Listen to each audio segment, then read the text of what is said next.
વિદ્યાર્થી મિત્રો, આજના લેક્ચરમાં આપણે જોઈશું પી વિભાગના તત્વો, ધોરણ 11નું કેમેસ્ટ્રીનું 11મું ચેપ્ટર. સ્પેશિયલી આ ચેપ્ટર આપણે JEE નીટને ધ્યાનમાં રાખીને ડિસ્કસ કરીશું. એટલે હવે ભૂલી જાઓ કે ગુજરાત બોર્ડની અંદર કેટલા ટોપિક કેન્સલ કર્યા હતા, કેટલા ટોપિક રાખ્યા હતા, કેમ કે 11મા ધોરણની પરીક્ષા તો પ્રમોશન થઈ ગયેલું હતું. પણ ઘણા બધા વિદ્યાર્થીઓ એવું સમજે છે કે પી વિભાગના તત્વો કે ઓર્ગેનિક નહીં ભણીએ છેલ્લા ચેપ્ટરો અને ડાયરેક્ટ 12મું ચાલુ કરી દઈએ તો ચાલશે. ના, તમારે 11માના ઇનઓર્ગેનિક અને ઓર્ગેનિકનો પાયો પાકો હોવો જ જોઈશે. તો તમે 12મા ધોરણના જે ઇનઓર્ગેનિક અને ઓર્ગેનિકના ચેપ્ટર છે તે સારી રીતે સમજી શકશો. એટલે આશા રાખું છું કે આ વિડીયો તમે એન્ડ સુધી જુઓ. ઓકે,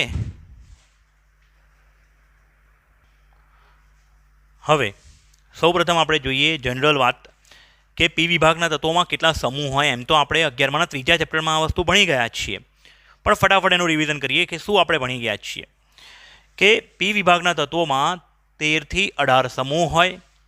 તેમની બાહ્યતમ કક્ષાનો છેલ્લો દાખલ થતો ઇલેક્ટ્રોન પી કક્ષકમાં ઉમેરાય છે, સિવાય કે હિલિયમ. અને એટલે એમને પી વિભાગના તત્વો કહેવાય છે. 13 થી 18મો સમૂહ. એમાં હિલિયમ જે છે પહેલું આવર્તનું તત્વ છે. એની ઇલેક્ટ્રોન રચના, હિલિયમની ઇલેક્ટ્રોન રચના અપવાદરૂપ કિસ્સામાં 1s2 હોવા છતાં એને પી વિભાગમાં મૂકવામાં આવ્યો છે. બાકી એની 1s2 ઇલેક્ટ્રોન રચના હોય તો એને આપણે એસ વિભાગમાં બીજા સમૂહમાં મૂકી શકતા હતા ઇલેક્ટ્રોન રચનાને આધારે. કેમ કે ત્યાં તમે જોયું હોય બેરેલિયમ તો એની ઇલેક્ટ્રોન રચના 2s2, મેગ્નેશિયમની બાહ્યતમ કક્ષાની 3s2, તો હિલિયમને બેરેલિયમની ઉપર મૂકવો જોઈતો હતો. પરંતુ ગુણધર્મો એ ધાતુઓને મળતા નથી આવતા. પેલી બધી ધાતુઓ હતી અને હિલિયમ જે છે એ નિષ્ક્રિય વાયુ છે, એટલે એની છેલ્લો ઇલેક્ટ્રોન ભલે એસમાં ભરાય છે અને પી વિભાગમાં મૂકવામાં આવ્યો છે. 18મો સમૂહ જેને આપણે નિષ્ક્રિય વાયુ કહીએ. બરાબર છે? શું કહીએ છીએ 18મા સમૂહને? નિષ્ક્રિય વાયુ અથવા ઉમદા વાયુ, નોબલ ગેસ અથવા ઇનર્ટ ગેસ. હવે એ સિવાયના જે તત્વો છે એ લોકોની ઇલેક્ટ્રોન રચના ફિક્સ છે. જેમ કે સમૂહ 13ની ઇલેક્ટ્રોન રચના બાહ્યતમ કક્ષાની બેટા NS2NP1. NS2NP1. N એટલે શું? આવર્તનો ક્રમાંક. જેમ કે બોરોન માટે N બરાબર 2 મૂકી દેવાનું, 2s2 થઈ જાય. કોઈ પણ તત્વો માટે તમારે જોઈતી હોય તો Nની વેલ્યુ મૂકી દેવાની. જેમ કે થેલિયમ, એના માટે N બરાબર 6 મૂકી દેવાનું, 6s2 6p1 એની ઇલેક્ટ્રોન રચના થાય. તત્વો 13મા સમૂહમાં છે boron, aluminium, gallium, indium, thallium. અને છેલ્લું છે UUT, ununtrium. Boron, aluminium, gallium, indium, thallium. એમાં બોરોન અધાતુ છે, બીજી બધી ધાતુઓ છે. ઠીક છે? આપણે યાદ શું રાખ્યું હતું એને? બાલ ગંગાધર ઇન થાઈલેન્ડ. 13મા સમૂહને કઈ રીતે યાદ રાખ્યું હતું? બાલ ગંગાધર ઇન થાઈલેન્ડ. પછી 14મો સમૂહ, એની બાહ્યતમ કક્ષાની ઇલેક્ટ્રોન રચના NS2NP2. બાહ્યતમ કક્ષામાં એના કુલ કેટલા ઇલેક્ટ્રોન હોય? 2 + 2 4 ઇલેક્ટ્રોન હોય 14મા સમૂહમાં. 13મા સમૂહમાં બાહ્યતમ કક્ષામાં સંયોજકતા કોષમાં 3 ઇલેક્ટ્રોન હોય. એમાં તત્વો કયા છે? Carbon, silicon, germanium, tin, lead અને UUQ, અનનકોડિયમ. એમાં કાર્બન અધાતુ છે, સિલિકોન, જર્મેનિયમ અર્ધ ધાતુ છે, ટીન, લેડ અને UUQ એ ધાતુઓ છે. ઠીક છે? 15મા સમૂહની વાત કરીએ. એની બાહ્યતમ કક્ષાની ઇલેક્ટ્રોન રચના NS2NP3 છે. એમાં તત્વો છે nitrogen, phosphorus, arsenic, antimony, bismuth અને UUP, અનન, પેન્ટિયમ. હવે તમને કોઈ પણ તત્વની ઇલેક્ટ્રોન રચના શોધવી હોય તો શું કરાય બાહ્યતમ કક્ષા માટે? ધારો કે SB ટીનની ઇલેક્ટ્રોન રચના શોધવી હોય તો N બરાબર 5 અહીંયા મૂકી દેવાનું, એટલે 5s2 5p3. એમની બાહ્યતમ કક્ષામાં 5 ઇલેક્ટ્રોન છે. બાહ્યતમ કક્ષામાં S અને P 2 કક્ષકોનો સરવાળો કરીએ ટોટલ તો 2 + 3 5 ઇલેક્ટ્રોન થાય 15માં. હવે કોમન સેન્સની વાત છે. 16મા સમૂહમાં 6 ઇલેક્ટ્રોન હશે, 17મા સમૂહમાં બાહ્યતમ કક્ષામાં 7 ઇલેક્ટ્રોન હશે અને 18મા સમૂહમાં હિલિયમને છોડીને બાકી બધામાં 8 ઇલેક્ટ્રોન હશે. 16મા સમૂહની ઇલેક્ટ્રોન રચના બાહ્યતમ કક્ષાની NS2NP4, 17મા સમૂહની NS2NP5 અને 18મા સમૂહના બાકીના તત્વો હિલિયમ સિવાયના જે છે તેમની NS2NP6. ઠીક છે બેટા? 16મા સમૂહના તત્વો છે ઓક્સિજન, સલ્ફર, સિલેનિયમ, ટેલ્યુરિયમ, પોલોનિયમ. 17મા સમૂહમાં છે ફ્લોરિન, ક્લોરિન, બ્રોમિન, આયોડિન, એસ્ટેટિન. 18મા સમૂહમાં helium, neon, argon, krypton, xenon, radon. ઠીક છે? હવે અહીંયા જે આ રીતે મેં હમણાં કીધું 14મા સમૂહમાં કે આ બે શું છે? અર્ધ ધાતુઓ. તેવી રીતે 15મા સમૂહમાં નાઇટ્રોજન, ફોસ્ફરસ અધાતુઓ, આર્સેનિક, એન્ટીમની અર્ધ ધાતુઓ, બિસ્મથ ધાતુ, નીચેવાળો પણ ધાતુ. પણ મોટે ભાગે આ છેલ્લી લાઈન જે છે ને એના એ તો હમણાં રિસેન્ટલી શોધાયેલા તત્વો છે, એટલે એના વિશે કશું આપ્યું નથી આપણે ત્યાં બુકમાં. પછી 16મા સમૂહની જો વાત કરું તો ઓક્સિજન, સલ્ફર, સિલેનિયમ, ટેલ્યુરિયમ, પોલોનિયમ, આ બેમાં ધાતુ ગુણધર્મ વધારે છે, ઉપરવાળી બધી અધાતુઓ, અને આમને કહીએ અર્ધધાતુ. અને ખાસ કરીને પોલોનિયમમાં ધાત્વિકપણું વધારે છે. બરાબર છે. પછી 17મા સમૂહમાં ફ્લોરિન, ક્લોરિન, બ્રોમિન, આયોડિન, એસ્ટેટિન. એસ્ટેટિન એ રેડિયો એક્ટિવ તત્વ છે, એમાં થોડો ઘણો ધાત્વિક ગુણધર્મ છે, પણ આ ફ્લોરિન, ક્લોરિન, બ્રોમિન, આયોડિન એ પ્યોર નોન મેટલ છે, અને તેમને આપણે હેલોજન તરીકે ઓળખીએ છીએ. ફ્લોરિન, ક્લોરિન, બ્રોમિન, આયોડિનને શું ઓળખીએ છીએ? હેલોજન. 16મા સમૂહને આપણે ઓળખીએ છીએ ચાલ્કોજન. નાઇટ્રોજન સમૂહ, 15મા સમૂહને આપણે કહીએ નાઇટ્રોજન સમૂહ, આને કહીએ કાર્બન ફેમિલી, કાર્બન સમૂહ. 13મા સમૂહને કહીએ બોરોન ફેમિલી, બોરોન સમૂહ. ઠીક છે. તો આ એક બેઝિક યાદ રાખવાનું, આટલી વસ્તુ કોમન. બીજું, ટોપ ટુ બોટમ જાઓ તો તમે એક વસ્તુ જોઈ શકો છો, ધાતુ ગુણધર્મનો વધારો થાય છે. શાનો વધારો થાય છે? ધાતુ ગુણધર્મ. 15મા સમૂહનું ઉદાહરણ લઈએ તો ઉપરવાળી બે કેવી છે? અધાતુ. પછી આ બે કેવી છે? અર્ધધાતુ. અને પછી છે ધાતુ. એનો મતલબ ઉપરથી નીચે ગયા તો ધાતુ ગુણધર્મનો શું થયો? વધારો. અને ડાબેથી જમણે તમે જાઓ છો તો ધારો કે આ 5મા કે 4થા આવર્તનું વિચારો. 5મા આવર્તમાં જો આ બંને કેવી છે? ધાતુઓ. આ બોરોનની નીચે મેં અહીંયા લીટી કરી છે, તો આટલી બધી શું છે? ધાતુઓ છે. અને આ રેડ બ્લોકમાં મેં બતાવ્યું છે બધી અર્ધધાતુઓ, એની ઉપરની બધી ધાતુઓ. તો તમે ડાબેથી જમણે જાઓ 5મા આવર્તમાં જાઓ, કોઈ પણ આવર્તમાં, તો શરૂઆતની કેવી છે? ધાતુ. પછી શું છે? અર્ધધાતુ. અને પછી શું છે? અધાતુ. એટલે અધાતુપણાનો શું થાય છે? વધારો. ડાબેથી જમણે જતાં ધાતુપણાનો ઘટાડો થાય, અધાતુપણાનો વધારો થાય. આ વિદ્યુત ઋણતા સાથે સંબંધ ધરાવે છે. અધાતુપણો શાના સાથે સંબંધ ધરાવે છે? વિદ્યુત ઋણતા સાથે.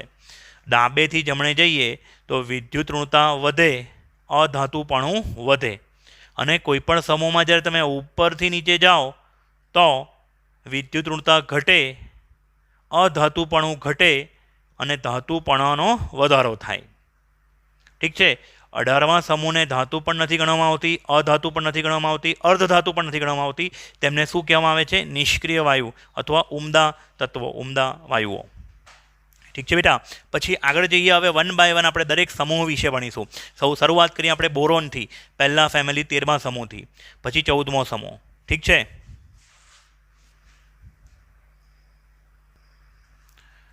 તો પર્ટિક્યુલર 13મા સમૂહની જો હું વાત કરું, તત્વો તો આપણે જોયા boron, aluminium, gallium, medium, thallium.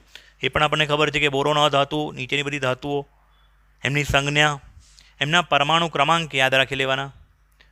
બોરોનનો પરમાણુ ક્રમાંક 5, એલ્યુમિનિયમનો 13, ગેલિયમનો 31, ઇન્ડિયમનો 49, થેલિયમનો 81.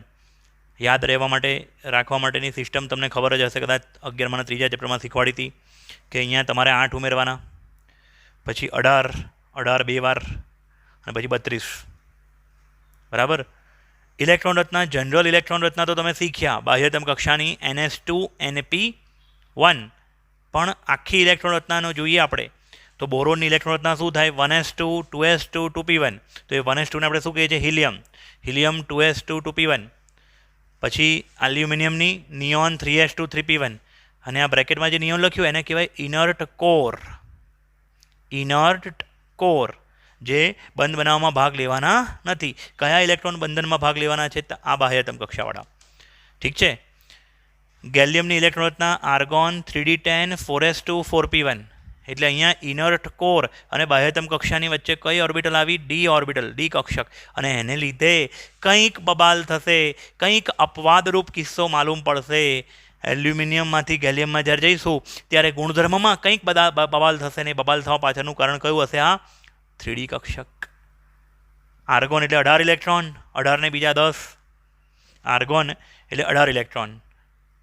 ઠીક છે. 18 ને બીજા 10 એટલે 28. 28 ને બીજા 2 કેટલા થાય? 28 ને 2 30. 30 ને 1 31.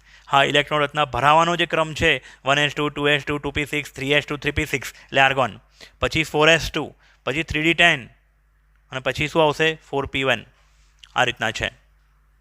પણ આપણે લખતી વેળાએ 3D પહેલાં લખીએ છીએ, 4s પછી લખીએ છીએ. બાકી ઉર્જાની દ્રષ્ટિએ અફબાઉના નિયમમાં ભણ્યા છે આપણે, 4s કક્ષક પહેલાં ભરાય, પછી 3D ભરાય અને પછી આવે 4p.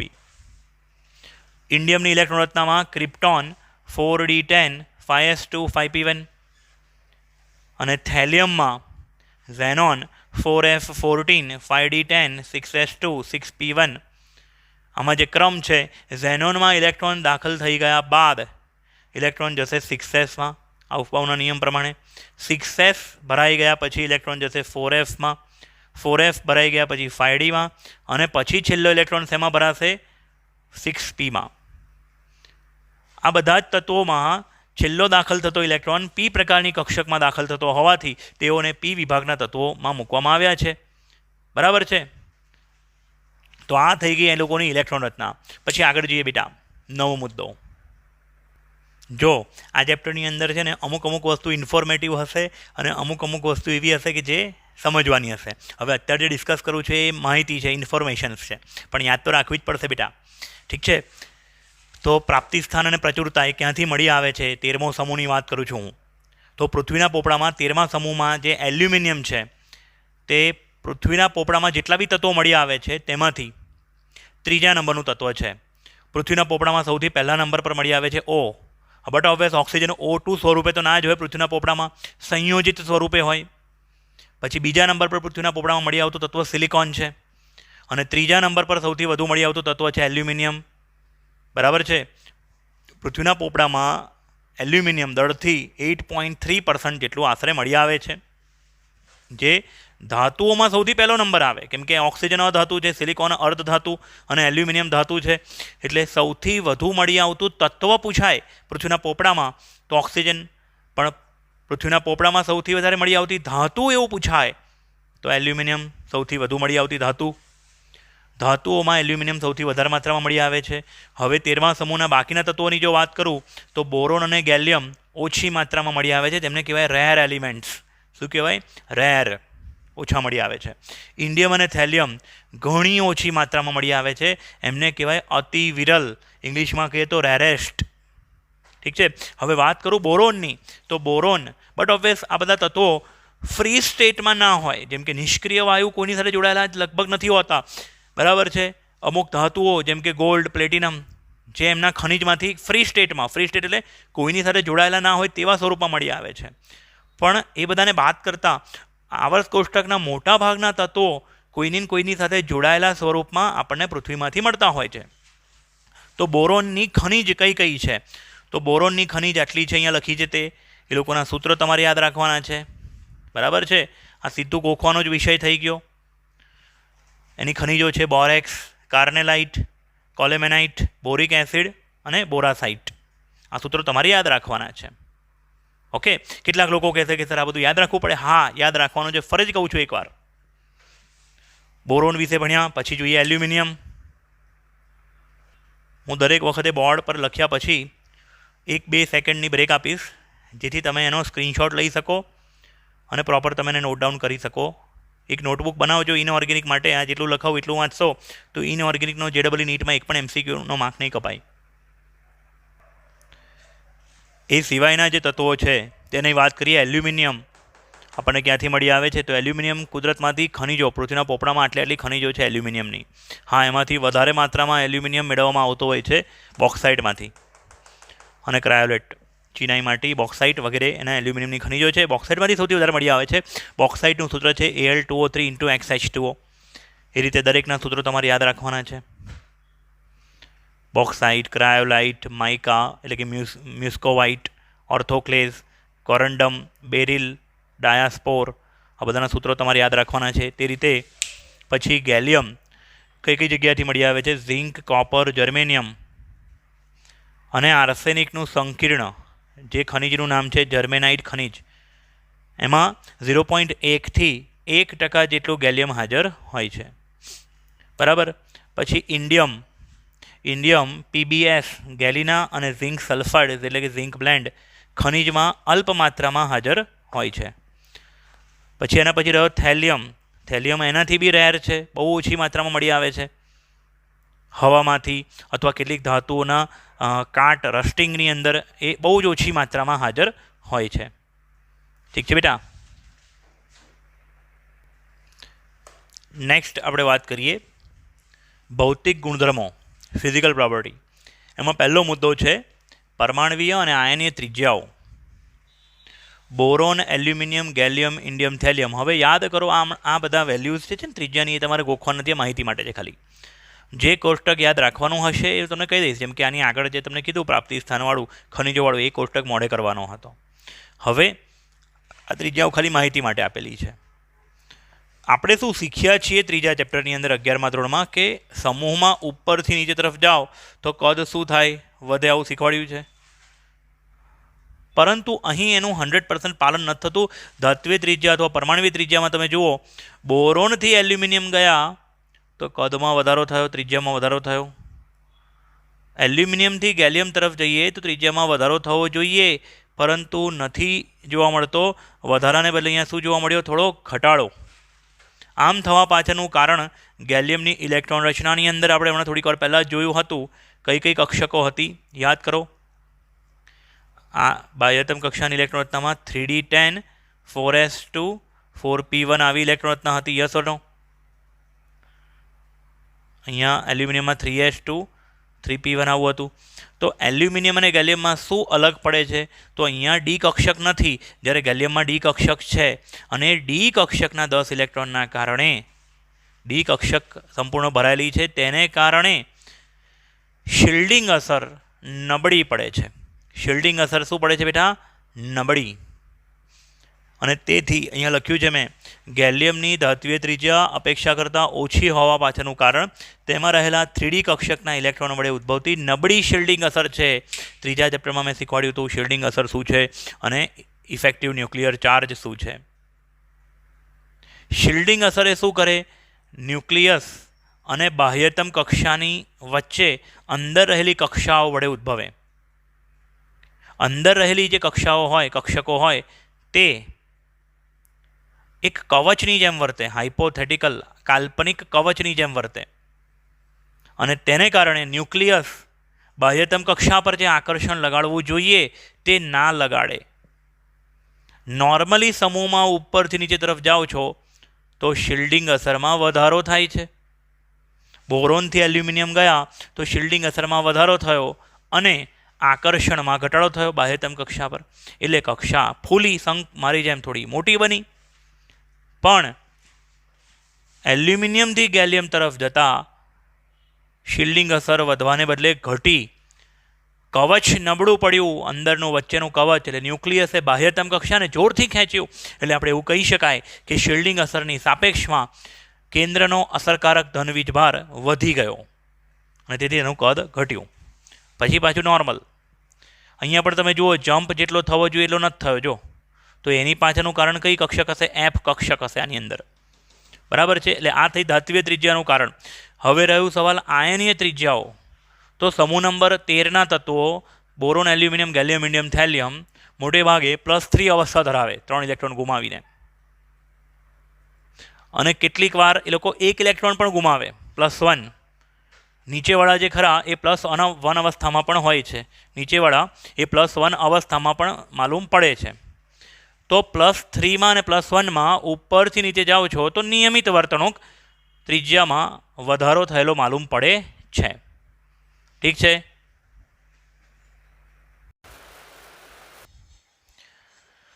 ત્યારબાદ આપણે વાત કરીએ ઘનતા વિશે.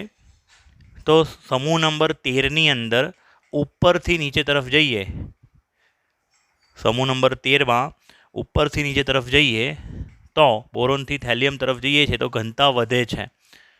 ઘનતા = માસ અપોન વોલ્યુમ. તમને પ્રશ્ન થાય કે sir boron, aluminium, gallium, indium અને થેલિયમ ઉપરથી નીચે જાઓ છો તો કદમાં વધારો થાય છે અને દળમાં પણ વધારો થાય છે. તો અહીંયા 3 પોસિબિલિટી છે. કાં તો ઘનતા અચળ રહેવી જોઈએ, કાં તો ઘનતા ઘટવી જોઈએ, કાં તો વધવી જોઈએ. ડિપેન્ડ કરે છે. જેટલું દળ વધે એના કરતાં કદમાં થતો વધારો ઓછો હોય તો ઓવરઓલ ઘનતા વધે એવું કહી શકાય. અથવા ફરીથી હું સમજાવું, કદમાં થતા વધારા કરતાં દળ થોડું વધારે વધતું હોય તો ઘનતા વધે છે. ખ્યાલ આવે છે? જો બેઉમાં વધારો સરખો હોય ને, બેઉ બમણું થતું હોય તો એનો રેશિયો કેવો થાય? કોન્સ્ટન્ટ રહે. ફરીથી કહું છું, દળમાં થતા વધારા કરતાં કદમાં થતો વધારો થોડો ઓછો છે, તેથી ઓવરઓલ ડેન્સિટી શું થશે? વધશે. ચલો, આ તો વાત થઈ સમૂહ 13ની. હવે હું વાત કરું સમૂહ 13ની પાડોશી લેફ્ટ હેન્ડ સાઈડ જે તત્વો છે, ગ્રુપ નંબર 1, ગ્રુપ નંબર 2 અને ગ્રુપ નંબર 13. ધારો કે આપણે વાત કરીએ સોડિયમ, મેગ્નેશિયમ અને એલ્યુમિનિયમ. તો ડાબેથી જમણે જઈએ તો કદમાં શું થાય છે? ઘટાડો થાય છે અને દળમાં વધારો થાય છે. તો ઘનતાનું સૂત્ર છે એમાં છેદ ઘટે અને દળમાં વધારો થાય તો ઓવરઓલ ઘનતા કેવી થવાની? વધવાની. એનો મતલબ સમૂહ 1 કરતાં સમૂહ 2ની ઘનતા વધારે છે અને સમૂહ 2 કરતાં સમૂહ 13ની ઘનતા ઓર વધારે હશે. તો અહીંયા શું લખ્યું છે? સમૂહ 1 અને સમૂહ 2 કરતાં સમૂહ 13ના તત્વોની ઘનતા વધુ હોય છે, કારણ કે તેમના કદ નાના અને દળ વધુ હોય છે એટલા માટે. એટલે MCQ માટે આ મુદ્દા 2 મુદ્દા યાદ રાખજો. બીજું અહીંયા ઉત્કલન બિંદુ અને ગલન બિંદુ વિશે જોઈએ. આ ટેબલમાં જે વેલ્યુ આપેલી છે તમારે ગોખવાની નથી, આ ખાલી સમજવા પૂરતી છે. Boron, aluminium, gallium, indium, thallium top to bottom જઈએ 13મા સમૂહમાં તો ગલન બિંદુ એટલે કે મેલ્ટિંગ પોઈન્ટ જે મેં અહીંયા સેલ્સિયસમાં આપ્યા તમે જુઓ, ગલન બિંદુ બોરોનથી ગેલિયમ ઘટે છે અને ત્યારબાદ સહેજ પછી વધ્યું, એટલે આ ઘટાડો કે વધારો અનિયમિત કહી શકાય. બીજું આ ગેલિયમનું ગલન બિંદુ તમે જુઓ કેટલું છે? 30 ડિગ્રી સેલ્સિયસ, એટલે કે આપણા શરીરના તાપમાન કરતાં સહેજ નીચું. એટલે ગેલિયમનો ટુકડો કે ગેલિયમની ચમચી આપણે અહીંયા હાથમાં મૂકીને જો હોલ્ડ કરીએ તો શરીરનું તાપમાન 31 ડિગ્રી સેલ્સિયસની આસપાસ હોય તો એ ગેલિયમ શું થશે? પીગળી જશે. ગેલિયમની ચમચીને તમે ગરમ ડ્રિંકની અંદર, ચાની અંદર કે કોફીમાં મૂકશો તો એ ચમચી પીગળી જશે. ઓકે. સમૂહ 13ની અંદર સૌથી વધારે ગલન બિંદુ કોનું છે? બોરોનનું. બોરોન એ ડાયમંડ પછી બીજા નંબરનું સૌથી સખત તત્વ છે, બરાબર. અને સૌથી ઓછું ગલન બિંદુ કોનું છે? ગેલિયમનું. ખાલી એટલું યાદ રાખવાનું કે ગલન બિંદુ મેક્સિમમ કોનું? બોરોન. મિનિમમ કોનું? ગેલિયમનું. That's it. પછી ઉત્કલન બિંદુ જોઈએ તો ઉત્કલન બિંદુમાં શું જોવા મળે છે? નિયમિત રીતે ઘટાડો જોવા મળે છે. એટલે મેક્સિમમ કોનું? બોરોનનું અને મિનિમમ થેલિયમનું. ત્યારબાદ આપણે જોઈએ આયનીકરણ એન્થાલ્પી, આયોનાઇઝેશન એન્થાલ્પી. આયનીકરણ એન્થાલ્પી માટે આપણે ડેલ્ટા IH અથવા IE એવું સંજ્ઞા વાપરતા હોય છે. ઠીક છે. આયનીકરણ એન્થાલ્પી નોર્મલી કોઈપણ સમૂહમાં ઉપરથી નીચે તરફ જાઓ તો કદ વધે અને આયનીકરણ એન્થાલ્પી ઘટવી જોઈએ, પણ અહીંયા 100% એવું થતું નથી.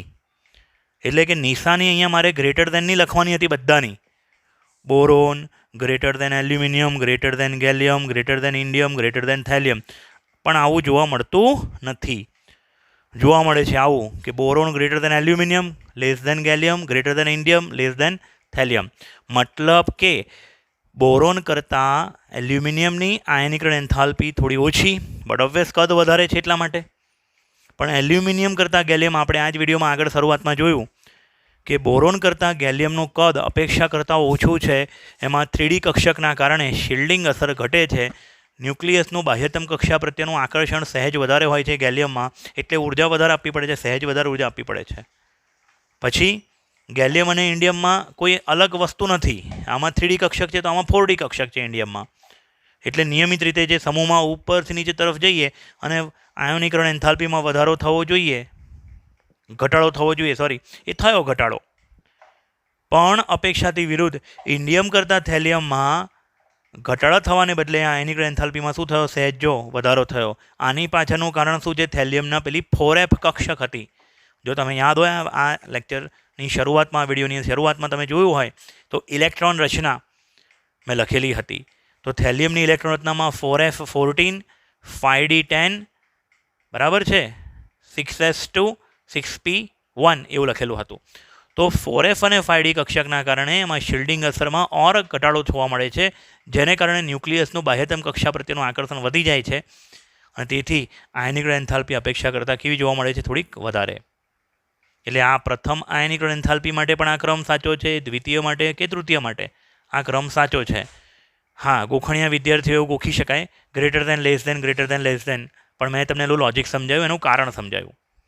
બીજું, કોઈપણ તત્વો માટે, એ તો આપણે ત્રીજા ચેપ્ટરમાં શીખી જ ગયા છીએ કે કોઈપણ તત્વો માટે પ્રથમ આયનીકરણ એન્થાલ્પી કરતાં દ્વિતીય આયનીકરણ એન્થાલ્પીનું મૂલ્ય વધારે હોય અને દ્વિતીય આયનીકરણ એન્થાલ્પી કરતાં તૃતીય આયનીકરણ એન્થાલ્પીનું મૂલ્ય ઓર વધારે હોય. સાદી ભાષામાં કહું તો પહેલો ઇલેક્ટ્રોન નીકાળવો સહેલો, બીજો ઇલેક્ટ્રોન નીકાળવા ઓર વધારે ઉર્જાની જરૂર પડે, અને ત્રીજો ઇલેક્ટ્રોન નીકાળવા ઓર વધારે ઉર્જાની જરૂર પડે. ઠીક છે બેટા? તો આપણે આની પહેલાં ભણ્યા હતા ત્રિજ્યા, ત્યારબાદ ભણ્યા ઘનતા, ગલનબિંદુ, ઉત્કલનબિંદુ અને આયનીકરણ એન્થાલ્પી.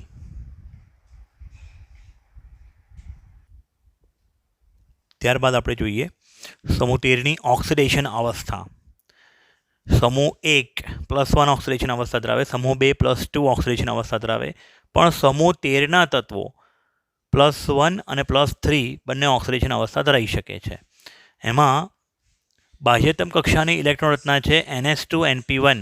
NH2NP1 એટલે જો ખાલી P કક્ષકનો ઇલેક્ટ્રોન જો દૂર થાય ને તો +1, અને જો બંને ઇલેક્ટ્રોન દૂર થઈ જાય તો +3.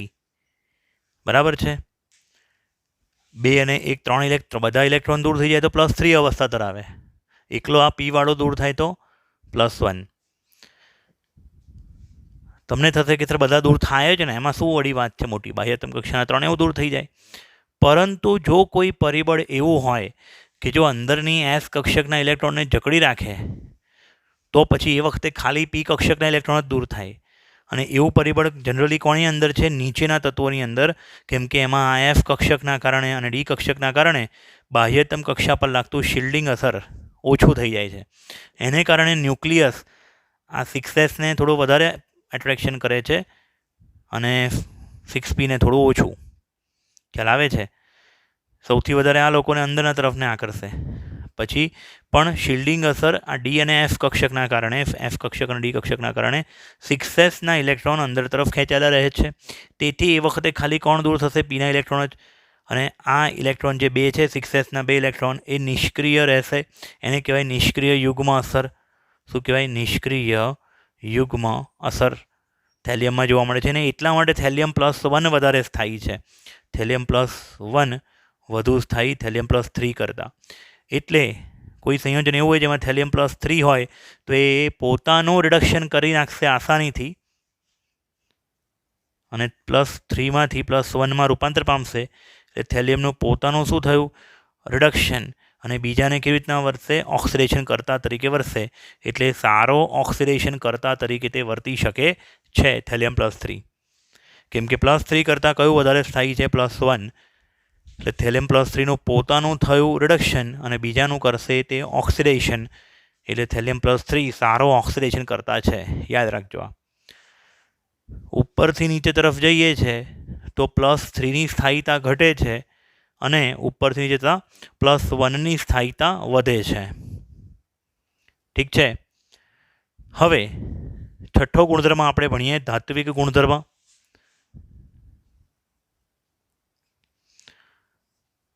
પછી વિદ્યુત ધનમયતા, ઇલેક્ટ્રોપોઝિટિવિટી જેને કહીએ આપણે, ઇલેક્ટ્રોનેગેટિવિટીનો વ્યસ્ત એને ઇલેક્ટ્રોપોઝિટિવિટી કહેવાય. બરાબર? પછી રિડક્શન કરતા તરીકેની પ્રબળતા વગેરે વસ્તુ આપણે અભ્યાસ કરીએ. સમૂહ 1, સમૂહ 2 અને સમૂહ 3ની જો કમ્પેરિઝન કરીએ તો સમૂહ 1 સૌથી વધારે સક્રિય ધાતુ, સમૂહ 2 એના કરતાં થોડી ઓછી સક્રિય ધાતુ અને સમૂહ 13 એનાથી થોડી ઓછી સક્રિય ધાતુ. એટલે કે ડાબેથી જમણે જઈએ તો ધાત્વિક ગુણધર્મ ઘટે, ધાતુની સક્રિયતા સહેજ ઘટશે, કારણ કે વિદ્યુત ઋણતા વધે છે. એટલે કે વિદ્યુત ધનમયતા ઘટે. વિદ્યુત ઋણતા વધે એટલે કે વિદ્યુત ધનમયતા ઘટે છે. ઠીક છે? પણ જો હવે પર્ટિક્યુલર સમૂહ 13ની આપણે વાત કરીએ તો સમૂહ 13ની અંદર ઉપરથી નીચે તરફ જઈએ તો પહેલાં તો બોરોનથી એલ્યુમિનિયમ જઈએ તો ધાતુપણાનો વધારો થાય છે. આપણને ખબર છે કે બોરોન અધાતુ છે, એલ્યુમિનિયમ ધાતુ છે. અને વિદ્યુત ઋણતા તમે જુઓ તો વિદ્યુત ઋણતામાં પણ એવું જ થાય છે. બોરોનની વિદ્યુત ઋણતા 2, એલ્યુમિનિયમની 1.5. એ નિયમ પ્રમાણે થવું જોઈએ તે થાય છે. નિયમ શું છે આપણે શીખ્યા ત્રીજા ચેપ્ટરમાં 11માં, કે ઉપરથી નીચે જઈએ તો કદ વધે અને વિદ્યુત ઋણતા ઘટે, અને એવું થયું. પરંતુ પછી એલ્યુમિનિયમ પછી અપવાદ ચાલુ થશે. જો 1.6, 1.7, 1.8 મતલબ કે વિદ્યુત ઋણતા ઘટવાને બદલે વધી. સમૂહ 1 અને સમૂહ 2માં આવું નહોતું થતું, પણ સમૂહ 13માં આવું થયું. અને આમ થવા પાછળનું કારણ કઈ છે? આ ડી અને એફ કક્ષકો.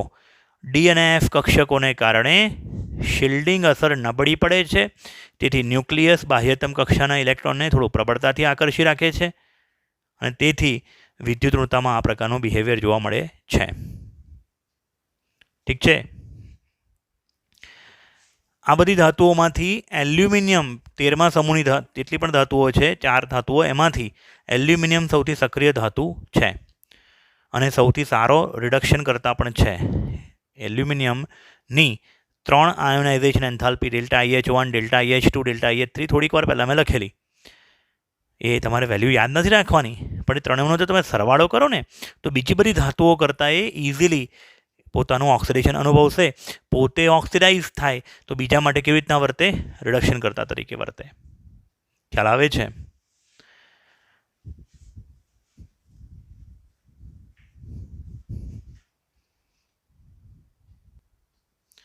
હવે 7મો મુદ્દો જોઈએ ભૌતિક ગુણધર્મોની અંદર.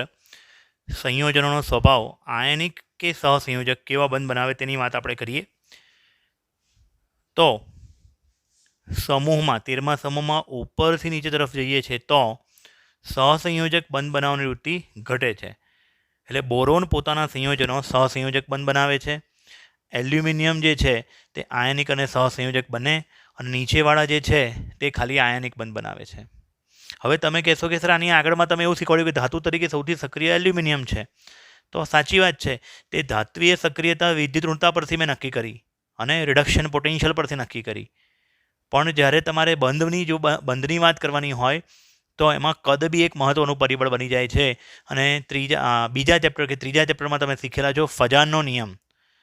એ ફજાના નિયમમાં શું છે? મોટા સાઇઝનો જે પોઝિટિવ આયન હોય, મોટા કદનો ધન આયન, તે આયનિક બંધ વધુ બનાવે. તો નીચેવાળો જે છે હેલિયમ એ મોટી સાઇઝનો આયન છે, તે આયનિક બંધ બનાવવાની વૃત્તિ એની વધારે છે. ખ્યાલ આવે છે બાળકો?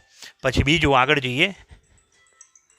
ત્યારબાદ એસ વિભાગની સરખામણીમાં સમૂહ 13ના તત્વોની સંકીર્ણ આયન કે સંકીર્ણ સંયોજનો બનાવવાની વૃત્તિ વધારે હોય છે.